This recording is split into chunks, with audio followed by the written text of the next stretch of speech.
কচি সবুজ পাতার ফাঁকে সাদা সাদা টগর হাসে, শান্তির প্রতীক রংটি যে তার মৃদু সুবাস বাতাসে ভাসে।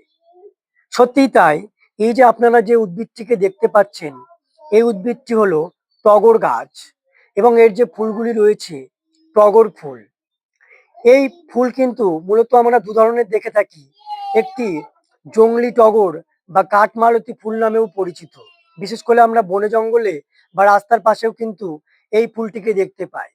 আর এটি হলো, দেখুন এখানে অনেকগুলি পাপড়ি রয়েছে, অর্থাৎ এখানে একাধিক পাপড়ি রয়েছে এই ফুলটিতে। এই টগর গাছের বৈজ্ঞানিক নাম ট্যাবেরামন্টানা ডিভারিকাটা এবং এটি মূলত অ্যাপোসিনেসি পরিবারের অন্তর্ভুক্ত একটি চিরহরিৎ উদ্ভিদ। এর বিশেষ করে যে সবুজ পাতাগুলি রয়েছে তা কিন্তু অত্যন্ত গ্লজি এবং পাশাপাশি দেখুন এর যে ফুলগুলি রয়েছে তা থেকে কিন্তু এক ধরনের মৃদু সুবাস বাতাসে ছড়িয়ে পড়ে। অর্থাৎ এই উদ্ভিদটি একদিকে যেরকম আমাদের সৌন্দর্য দিয়ে থাকে, তেমনি পাশাপাশি কিন্তু এর বেশ কিছু ভেষজ গুণও রয়েছে।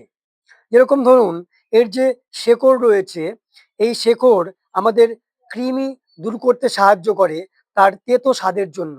এবং পাশাপাশি এর যে কাণ্ড রয়েছে, সেই কাণ্ড যদি আমরা অনেকটা চন্দনের মতো আমাদের স্কিনে ব্যবহার করি, তাহলে কিন্তু আমাদের অ্যালার্জিটা দূর হতে সাহায্য করে। এবং পাশাপাশি আমাদের দাঁতের ব্যথার ক্ষেত্রেও আমরা এর কাণ্ডকে কিন্তু ব্যবহার করতে পারি।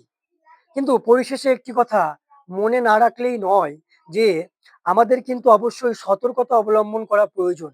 বিশেষ করে এর যে এই যে আপনি ফুল দেখতে পাচ্ছেন, এই ফুল থেকে এক ধরনের সাদা ল্যাটেক্স নির্গত হয়। এই যে দেখতে পাচ্ছেন ল্যাটেক্স নির্গত হয়। এই ল্যাটেক্স এর কাণ্ড থেকে এবং এর মূল থেকেও কিন্তু নির্গত হয়। ফলে শিশুরা যাতে এই ফুলগুলি খেয়ে না ফেলে, সেদিকে কিন্তু আমাদের অবশ্যই সতর্কতা অবলম্বন করা প্রয়োজন।